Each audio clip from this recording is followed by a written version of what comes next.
Welcome to Democracy Now!, democracynow.org, The War and Peace Report. I'm Amy Goodman. Tens of thousands of Greeks have protested against further austerity cuts ahead of a key referendum on a new European bailout. The demonstrations come as Greece confirms it will not meet the deadline for a $1.8 billion loan repayment due by 6 p.m. Eastern Time tonight, deepening Greece's fiscal crisis and threatening its exit from the Eurozone.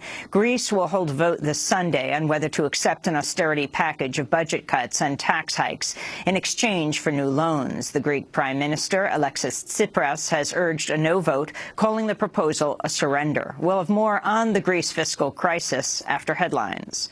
Today marks the deadline for Iran and 6 world powers to reach a comprehensive agreement on curbing Iran's nuclear program. Iran has dispatched 2 top officials to Vienna in a last-minute push for a diplomatic breakthrough, but the talks will likely be extended. We'll have more on this story later in the broadcast. Puerto Rico has asked Washington to allow it to declare municipal bankruptcy after announcing it won't be able to pay back its $72 billion in public debt. On Monday, Governor Alejandro Garcia Padilla said the struggling island needs Washington's help. It is the moment for us to speak at one voice, to demand concrete action from Washington now. Action so that they finish approving the changes to Chapter 9 and so that Puerto Rico can count on the same protection that other jurisdictions have. A report Monday said Puerto Rico's financial outlook is unsustainable with insufficient revenues, high migration, and a heavy financial burden to meet its obligations as a U.S. territory. At the White House, Press Secretary Josh Earnest ruled out a bailout, but suggested Puerto Rico could be eligible for bankruptcy protections. There's no one in the administration or in D.C. that's contemplating a federal bailout of Puerto Rico. But we do remain committed to working with Puerto Rico and their leaders as they address the serious financial challenges that are currently plaguing the Commonwealth of Puerto Rico. The Treasury Department and other administration officials have been engaged with Puerto Rico to try to help them get access to all available and existing federal resources. And the Treasury Department, over the last year or two, has shared its expertise with local officials in Puerto Rico. As part of its debt crisis, Puerto Rico will likely be forced into major cuts to government services and massive layoffs, adding to its 14% unemployment. On Wednesday, Democracy Now! Will be speaking to New York Congressmember Nydia Velázquez. The Supreme Court has handed down its final rulings for the current term. On Monday, the Supreme Court blocked a lower court decision that threatened to leave Texas with fewer than 10 abortion clinics. The court said clinics do not have to follow requirements forcing them to meet the standards of hospital-style surgery centers that were set to take effect on Wednesday, after Texas failed to prove the measures protect women's health. The court takes up whether the rules are unconstitutional later this year. In another decision, the Supreme Court blocked the Environmental Protection Agency's first national standards to cut emissions of mercury and toxic air pollutants from coal-fired power plants.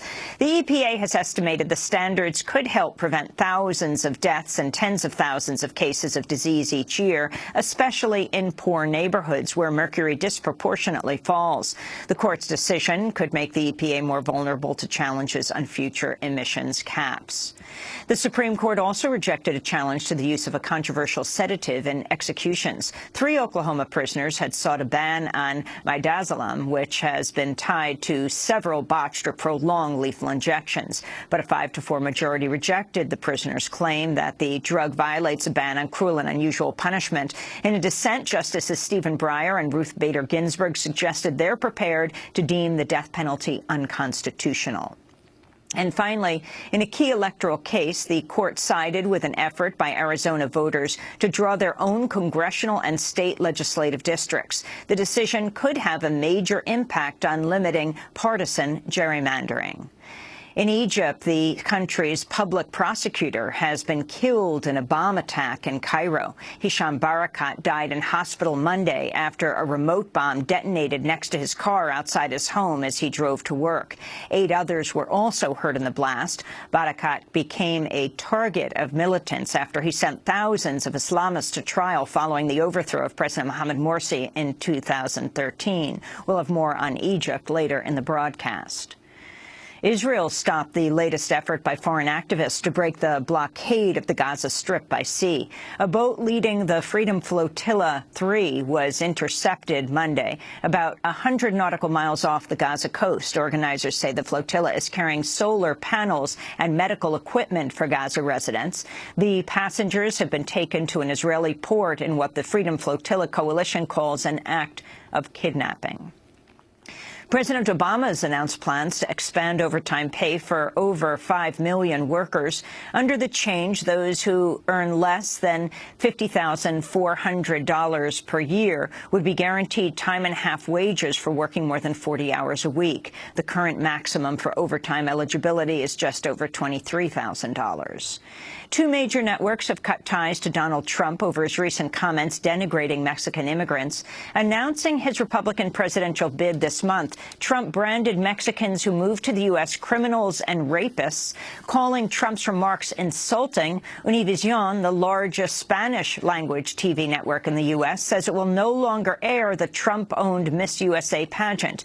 NBC also says it will no longer broadcast Miss USA. It will continue airing the reality show Celebrity Apprentice, but without Trump's involvement.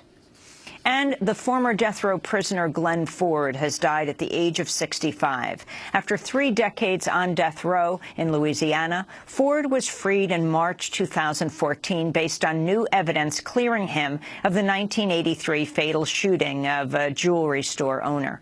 Ford's African-American and was tried by an all-white jury. He was one of the longest-serving death row prisoners ever to be exonerated. The prosecutor who sent him to prison, Marty Shroud, came out and apologized to Ford for his ordeal. And those are some of the headlines. This is Democracy Now!, democracynow.org, The War and Peace Report. I'm Amy Goodman.